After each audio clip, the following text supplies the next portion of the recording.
في آخر يوم دراسي إلي بالفصل الأول أنا قررت إني أنسحب. لما كان عمري 2 اكتشفنا وجود ورم بالحبل الشوكي. استأصلناه أول مرة ورجع، واستأصلناه ثاني مرة ورجع، واستأصلناه المرة الثالثة والأخيرة وأنا عمري 11 سنة.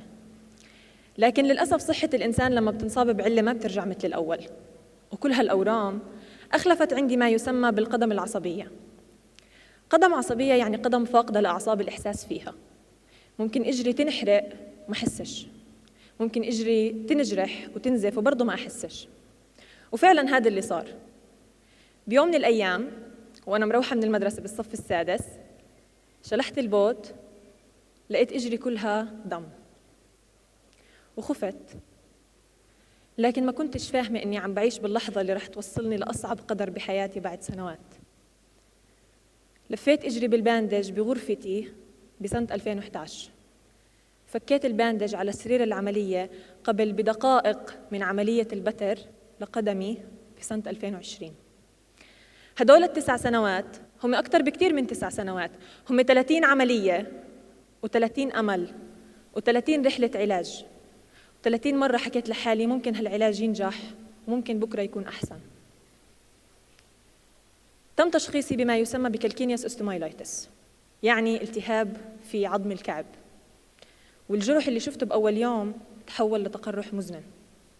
كانت رحلة علاجي تبدأ من عملية وبعدها أدوية ووجع ومبيت طويل بالمشفى واستخدام للعكازات، وكلياته بده فترة 13 أسبوع لحد فترة غير محددة. ومواجهتي للعلاج وتعاملي معه من جانب، ومواجهتي لمجتمعي والحياة اللي بدي أكملها كان من جانب آخر. بتذكر وأنا بالصف السادس حكت لي وحدة من صحباتي إنه أصحك تفكري إنه إحنا صحباتك عشان بنحبك. لا، إحنا صحباتك عشان بنشفق عليكي، عشان أنت معاقة. وجملتها وقتها أثرت حتى بنظرتي أنا على حالي، إنه صرت بدي أجتهد بالعلاج أكتر، وبدي أبطل أستخدم العكازات، وبدي أبطل أعرج علشان أصير طبيعية مثل ما الناس بدها إياني أكون أنا طبيعية. مع الوقت قدرت إني أتقبل العلاج وأتقبل العكازات، لكن تقبلي لهم في الحقيقة كان نابع من إنه أنا تعودت على بنات مدرستي وعلى بيئتي. فالتحدي الحقيقي كان لما ندى انتقلت لأنها تصير طالبة جامعية.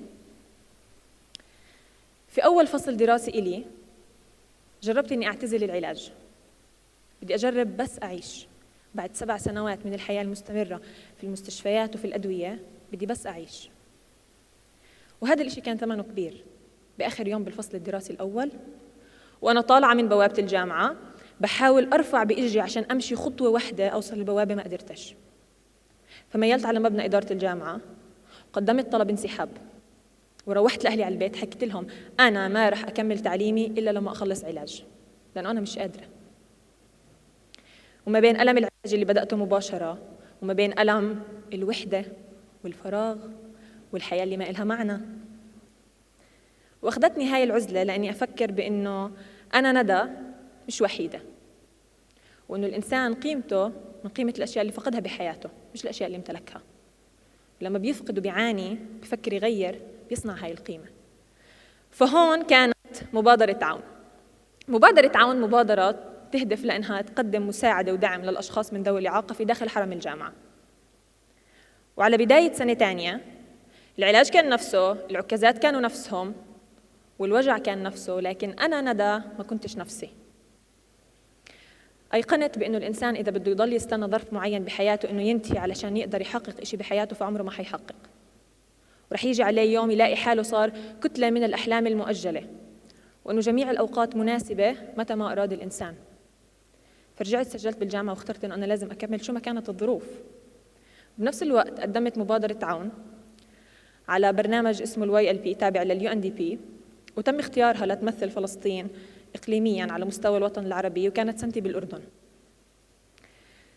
لما حكوا معي وحكوا لي بدنا تروحي على الأردن، أولها ترددت، لكن تذكرت إنه أنا طول عمري كان نفسي أسجل بمخيم صيفي بس ولا عمري سجلت عشان العلاج. تذكرت إنه أنا انسحبت من الجامعة عشان العلاج، انسحبت من كثير أشياء بحياتي عشان العلاج، ما رح أضل أنسحب أكثر من هيك. فوافقت. لما رجعت من رحلتي بالأردن اتذكرت لما كنت رافضة أروح العكازات بالمدرسة، وبين إنه أنا هلأ وهي الجبصين بإجري والإبرة بإيدي والعكازات تحت كتافي اخترت أروح على دولة تانية لحالي. وهون كان الدرس الكبير إلي إنه طاقة الإنسان ما إلها نهاية وما بتعرف حدود. اليوم بتعيش صراع مع حالك علشان شغلة صغيرة، بس بكرة بتكون قوي قدام صراع كثير أكبر منه. تقبلي للعلاج مش معناها إنه من جوا قلبي ما كانش بدي هذا الحل الجذري. يعني صراحة أنا ندى اللي كان بدي إياه إنه أبطل أروح المستشفى، ما بدي أروح المستشفيات أكتر من هيك. فبهداك الوقت على مدار 1.5 سنة كنت في كل لحظة عم بفكر بفكرة البتر للقدم. لكن برضو على المدار 1.5 سنة هدول ولا عمري ملكت الجرأة إني أحكي هاي الفكرة بصوت عالي، لحد ما بيوم بشهر 6 2020 كنت عند دكتوري بحكي له أنا صرت عاملة أكثر من 30 عملية وبدي حل نهائي، أنا تعبت. الشهر صاروا 1 سنة والسنة صاروا 9 سنين، بكفي. وقتها حكى لي ندى أنت عملتي 30 عملية وممكن تعملي 300، وضعك مزمن والحل الجذري الوحيد هو البتر. أول ما حكاها صرت أرجف، وطوالي راحت عيني على بابا عم بشوف ردة فعله للفكرة. لكن بعد بشوي حسيت جواي براحة إنه أجا حدا أخذ هالعبء عني وحكى هالفكرة بصوت عالي.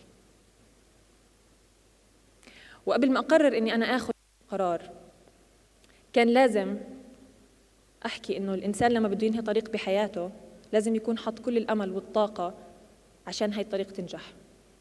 فجربت أعالج إجري مرة أخيرة بشهر 8 وما نجحت. فعلى بداية شهر 12 حطيت البتر قدامي كقرار جدي وحقيقي، وأمنت بأنه المعرفة سلاح. علشان أقدر أنه أنا أتجاوز هاي التجربة لازم أكون بعرف كل شيء عنها، لازم أكون دارس قراري من كل النواحي. تعرفت على شخص عنده بتر وسألته عن أبسط شغلة في حياته وأبسط ممارسات حياته. رحت على مراكز أطراف وسألت عن التأهيل، حكيت مع معالج نفسي عن طبيعة العلاج الطبيعي، كل شيء.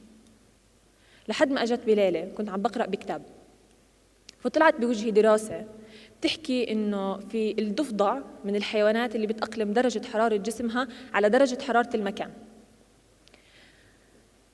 وفي إحدى التجارب حطوا الضفدع بمي وشغلوا النار تحتها، وكانت كل ما ترتفع درجة حرارة المي الضفدع أقلم درجة حرارة جسمه على درجة حرارة المي لحد ما وصلت درجة الغليان، ما قدرش إنه يتحمل فحاول ينط بس ما قدر، فبالتالي مات. لو سألنا شو اللي قتل الضفدع رح نحكي المي المغلية، لكن فعلياً اللي قتله هو إنه أهدر طاقته في محاولة التأقلم وعدم أخذه لقرار القفز بالوقت المناسب لما كان عنده فرصة إنه ينقذ حياته. التأقلم شيء جميل وإنسان ذكي اللي بيقدر إنه يتأقلم بالظروف المختلفة، لكن ما تسمح للتأقلم إنه يأخذ كل طاقتك.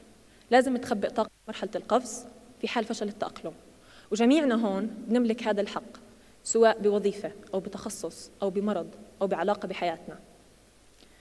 وقتها ندى رفعت التليفون على دكتوري وقلت له أنا بدي أروح لحياة جديدة، بدي تحجز لي موعد عملية للبتر.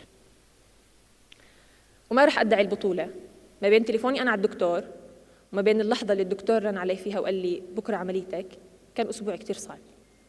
نهار العملية مشيت بخطوات ثقيلة جدا لغرفة العمليات، ولما صحيت أهلي كانوا عم بترقبوا بردة فعلي وعم برجفوا حوالي إنه شو رح تكون ردة فعلي. صراحة وبكل صدق الشعور الوحيد اللي شعرته كانت إنه إيد الله كانت حملتني، وشعرت بسكينة ورضا، وحسيت إنه الصبر كان محاوطني من كل ناحية. وبالليل أخذنا أنا وبابا إجري ورحنا دفناها بالتراب، ومحل ما دفناها زرعنا شجرة.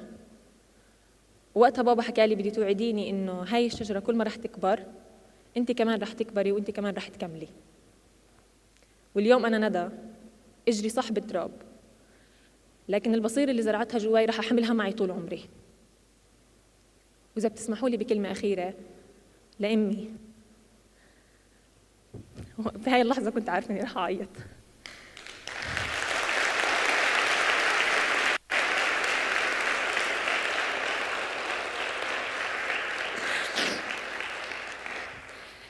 لما عرفتي إنه عندي ورم وأنا عمري 2 سنين، حكيتي لبابا إنه أنا ما بيهمني ندى تعيش عمرها كله على كرسي، اللي بيهمني بس إنها لما تتفرج بالمراية تحكي أنا بحب هاي الإنسانة وراضية عنها.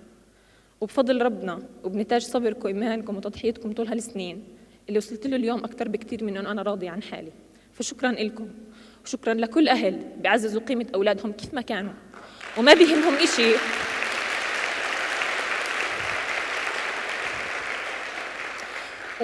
إشي غير إنه أولادهم لما يكبروا يتفرجوا في المراية ويحكوا أنا بحب هذا الإنسان وراضي عنه. وشكرا.